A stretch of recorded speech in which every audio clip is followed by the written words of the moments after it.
এবার ভোটার কার্ডের ভেরিফিকেশন নিয়ে আবারও একটি গুরুত্বপূর্ণ তথ্য উঠে এসেছে।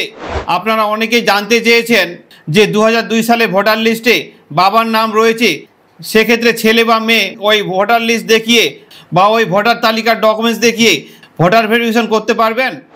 তাছাড়া এমন অনেকে রয়েছেন যারা ঠিকানা পরিবর্তন করেছেন বা নামের কারেকশন করিয়েছেন, বাবার নাম, নিজের নাম বা বয়স যে কোনো ধরনের কোনো কারেকশন করিয়েছেন, যে কোনো ধরনের পরিবর্তন করেছেন, কিংবা যাদের ভোটার কার্ডের নাম্বার পরিবর্তন হয়ে গেছে, এই ধরনের যদি সমস্যা থেকে থাকে তাহলে কি ভোটার ভেরিফিকেশনে কোনো সমস্যা হবে? বা এই যে ভোটার কার্ডের ভেরিফিকেশনটা হবে এটা কিভাবে হবে বা কোন কোন ডকুমেন্টসের ভিত্তিতে হবে, কোন কোন গুরুত্বপূর্ণ প্রশ্নগুলো আপনাদের সকলে জানা উচিত।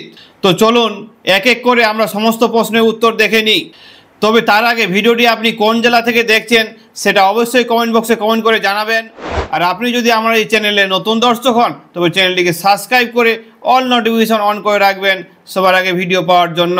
তবে ভিডিওটি শুরু করার আগে আপনাদের কাছে একটাই রিকোয়েস্ট, ভিডিওটিকে লাইক করে অবশ্যই শেয়ার করে দেবেন, কারণ আপনার একটি শেয়ারে অন্যজনের জানতে বুঝতে অনেকটাই সুবিধা হবে। তো চলুন ভিডিওটি শুরু করা যাক। তো এখানে কি বলছে, কমিশনের একটি সূত্রে জানাচ্ছেন সিইও এর নেতৃত্বে জেলা নির্বাচন অধিকারী বা জেলা ডিইও, অতিরিক্ত জেলা শাসক, ইলেকট্রাল রেজিস্ট্রেশন অফিসার এবং বুথ লেভেল অফিসার বিএলও একত্রে ভোটার তালিকায় নাম থাকা ব্যক্তিদের প্রত্যেকের বাড়ি বাড়ি গিয়ে সমীক্ষার কাজটি করবেন। তাতে একটি ফর্ম ভরে প্রয়োজনীয় তথ্য দাখিল করতে হবে এক একজনকে, অর্থাৎ সিইও, ডিইও, জেলা শাসক, ইলেকট্রাল রেজিস্ট্রার অফিসার ও বিএলও সকলে কিন্তু বাড়ি বাড়ি গিয়ে ভোটার ভেরিফিকেশনের কাজটি করবেন এবং সেখানে বাড়ি বাড়ি গিয়ে তারা একটা করে ফর্ম দিবেন। ফর্মে একটি ছবি বসাতে হবে এবং আপনার প্রয়োজনীয় নথি দিয়ে ফর্মটি ফিল আপ করে তাদেরকে দিতে হবে। তো এখানে কি বলেছে, তাতে একটি ফর্ম ভরে প্রয়োজনীয় তথ্য দাখিল করতে হবে এক একজনকে, তা যাচাই হবে এক একজনকে, মানে প্রতিজনকেই এই ফর্মটি ফিল আপ করে দিতে হবে এবং সেটা যাচাই করা হবে। তবে 2002 সালের 1 জানুয়ারি প্রকাশিত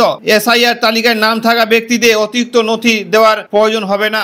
অর্থাৎ 2002 সালের প্রকাশিত ভোটার লিস্টে যদি আপনার নাম থেকে থাকে তাহলে কিন্তু আপনাকে অতিরিক্ত কোনো ডকুমেন্টস দেওয়ার প্রয়োজন পড়বে না। আবার এখানে কি বলেছে, যাদের অভিভাবক বা গার্জিয়ান বা বাবা মায়ের নাম এই ভোটার লিস্টে রয়েছে তাদেরও কিন্তু অতিরিক্ত কাগজের প্রয়োজন পড়বে না। তবে তারা তাদের নিজস্ব ডকুমেন্টস দিয়ে দিবেন, তার সঙ্গে ভোটার লিস্ট বা ভোটার কার্ডের জেরক্স কপি ওই ভেরিফিকেশনের সঙ্গে অ্যাটাচ করে দেবেন, তাহলেই কিন্তু আপনাদের আর কোনো সমস্যা হবে না। অর্থাৎ যাদের বাবা মা 2002 সালের ভোটার লিস্টে নাম রয়েছে তাদেরও কোনো সমস্যা হবে না। তবে এই তালিকায় যাদের নাম নেই, নতুন ভোটার বা অন্য রাজ্য থেকে চলে আসা যে কোনো ব্যক্তির ক্ষেত্রে পৃথক পৃথক ফর্ম দাখিল করতে হবে।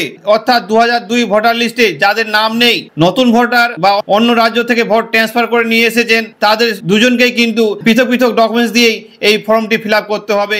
ওই সূত্রে জানাচ্ছেন 2002 সালের তালিকায় যাদের নাম থাকবে না তারা পরিবারে, যাদের 2002 সালের ভোটার লিস্টে যাদের নাম নেই তারা কি বলছে এখানে, ওই দেশের নাগরিকত্বের সূত্র বুঝতে নথি যাচাই হবে। অর্থাৎ তার জন্মস্থান কোথায় সেটা বোঝার জন্য তার কাগজপত্র ভালো করে ভেরিফাই করা হবে।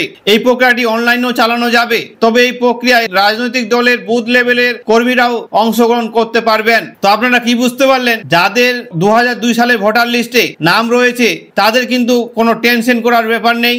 অর্থাৎ ভোটার লিস্ট ছাড়া অনেক ডকুমেন্টস আছে যেগুলো দিয়ে আপনারা নাগরিকত্বের প্রমাণ করাতে পারবেন, যেমন বাড়ির দলিল, পর্চা বা কোনো এলআইসি যদি করে থাকেন এলআইসির দলিল, এগুলো দিয়েও কিন্তু আপনারা এই ভোটার ভেরিফিকেশনের কাজটি কমপ্লিট করাতে পারবেন। তো মূলত যারা বাইরে থেকে এসেছেন, যাদের ভোট 2002 সালের পরে উঠেছে তাদের কিন্তু এখন সমস্যা হলে হতে পারে, কারণ তারা যদি তাদের প্রয়োজনীয় নথি সঠিকভাবে না দেখাতে পারে তাহলে কিন্তু তাদের ভোটটা কেটে যেতে পারে।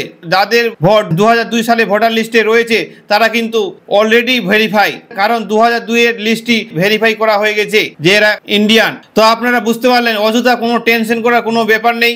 আপনাদের নাম যদি 2002 সালে লিস্টে থেকে থাকে তাহলে কিন্তু কোনো টেনশনের ব্যাপার নেই।